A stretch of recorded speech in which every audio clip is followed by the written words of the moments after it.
السلام علیکم ورحمۃ اللہ وبرکاتہ۔ چار خوش نصیب بھائی، چار نوجوان آپ صلی اللہ علیہ وسلم کی خدمت میں حاضر ہوئے۔ نبوت کے اعلان کو ابھی صرف 2.5 سال گزرے تھے۔ نبی اکرم صلی اللہ علیہ وسلم دار ارقم کو دین کی تبلیغ کا مرکز بنا چکے تھے۔ اب جو کوئی ایمان لانا چاہتا دار ارقم کا رخ کرتا تھا۔ یہ چاروں نوجوان بھی اسی غرض سے آئے تھے۔ ان کا تعلق بنو لیث سے تھا، چاروں سگے بھائی تھے۔ دار ارقم میں آپ صلی اللہ علیہ وسلم کے سامنے پہنچ کر بولے، اے اللہ کے رسول، ہم آپ کی دعوت پر ایمان لاتے ہیں، ہمیں بھی اپنے حلقے میں شامل فرما لیجئے۔ چاروں قریشی تھے۔ آپ نے ان کے جذبے کی تعریف فرمائی، پھر ان سے پوچھا، تمہارے نام کیا ہیں؟ ایک نے اپنا نام خالد، دوسرے نے عامر، تیسرے نے ایاس اور چوتھے نے غافل بتایا۔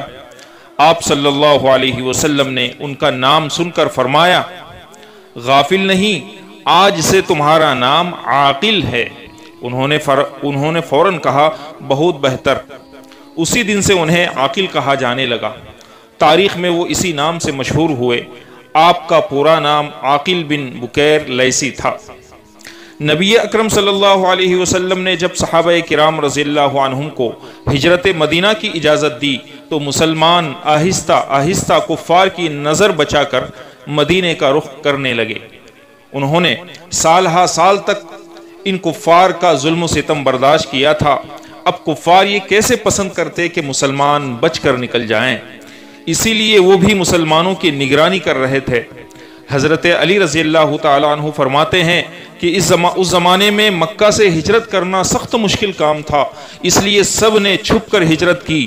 لیکن جس دن حضرت عمر فاروق رضی اللہ تعالیٰ عنہ نے ہجرت کا ارادہ کیا، اس دن انہوں نے سب سے پہلے ان کافروں کے سامنے بیت اللہ کا طواف کیا، پھر 2 رکعت نماز ادا کی۔ اس کے بعد قریش کے مجمع کے پاس جا کر بلند آواز میں اعلان فرمایا، او بدبختو، تم میں سے جو کوئی اپنی ماں کو بے اولاد کرنا چاہتا ہے، اپنی اولاد کو یتیمی کا صدمہ دینا چاہتا ہے، اپنی بیوی کو بیوہ کرنا پسند کرتا ہے، بس وہی میرا تعاقب کرے اور وہی میرا پیچھا کرے۔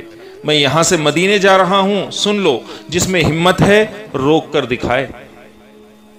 تمام مشرکین نے حضرت عمر رضی اللہ تعالیٰ عنہ کا اعلان سنا، لیکن کوئی تعاقب اور پیچھا کرنے یا ان کا راستہ روکنے کی جرات اور ہمت نہیں کر سکا۔ حضرت عمر رضی اللہ تعالیٰ عنہ کے ساتھ 20 اور دیگر مسلمانوں نے بھی ہجرت کی۔ ان 20 مسلمانوں میں یہ چاروں بھائی حضرت عاقل رضی اللہ تعالیٰ عنہ اور ان کے 3 بھائی تھے۔ کہا جاتا ہے کہ ان چاروں نے اپنے بیوی بچوں سمیت ہجرت کی تھی، گویا اپنے گھروں کے دروازے بالکل بند کر کے رخصت ہوئے تھے۔ مدینے میں چاروں بھائی حضرت رفاعہ بن عبداللہ انصاری رضی اللہ عنہ کے مہمان بنے۔ نبی اکرم صلی اللہ علیہ وسلم نے مہاجرین اور انصار کے درمیان بھائی چارہ کرایا تو حضرت عاقل رضی اللہ تعالیٰ عنہ کو حضرت محضر بن زیاد رضی اللہ عنہ کا دینی بھائی بنایا۔ ہجرت کے بعد 17 رمضان المبارک 2 ہجری میں غزوہ بدر پیش آیا۔ اس میں عاقل رضی اللہ تعالیٰ عنہ اور ان کے تینوں بھائیوں نے شرکت کی اور بہت جذبے سے لڑے۔ حضرت عاقل رضی اللہ عنہ تو گویا دنیا سے بے خبر ہو کر لڑ رہے تھے۔ ایسے میں ایک مشرک مالک بن زہیر نے تاک کر ان پر نیزے کا بھرپور وار کیا اور آپ شہید ہو گئے۔ انا للہ و انا الیہ راجعون۔ اس طرح ایمان لانے میں سبقت لے جانے والوں میں شامل ہوئے اور سب سے پہلے مہاجرین میں بھی شامل ہو گئے۔ پھر بدر کے شہداء میں شامل ہو کر اتنا بلند مقام حاصل کر لیا، کس قدر خوش نصیب تھے۔ دوسرے صحابہ کرام رضی اللہ عنہم بھی ان پر رشک کیا کرتے تھے۔ حضرت عاقل رضی اللہ عنہ کے بھائی خالد بن بکیر رضی اللہ تعالیٰ عنہ بھی کچھ زیادہ پیچھے نہ رہے۔ انہوں نے غزوہ احد میں بہادری سے جنگ کی اور سریہ رجی میں شہادت پائی۔ ان کے بعد حضرت عامر بن بکیر رضی اللہ تعالیٰ عنہ نے بدر کے بعد تمام غزوات میں شرکت کی۔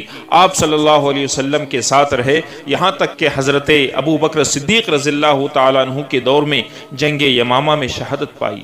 اور چوتھے بھائی حضرت ایاس رضی اللہ تعالی عنہ نے بھی تمام غزوات میں شرکت کی۔ آپ صلی اللہ علیہ وسلم کے ساتھ رہے۔ مورخین کے مطابق انہوں نے 34 ہجری میں وفات پائی۔ چاروں بھائی کس قدر خوش نصیب تھے، اللہ پاک ان سے راضی ہو۔ السلام علیکم ورحمۃ اللہ وبرکاتہ۔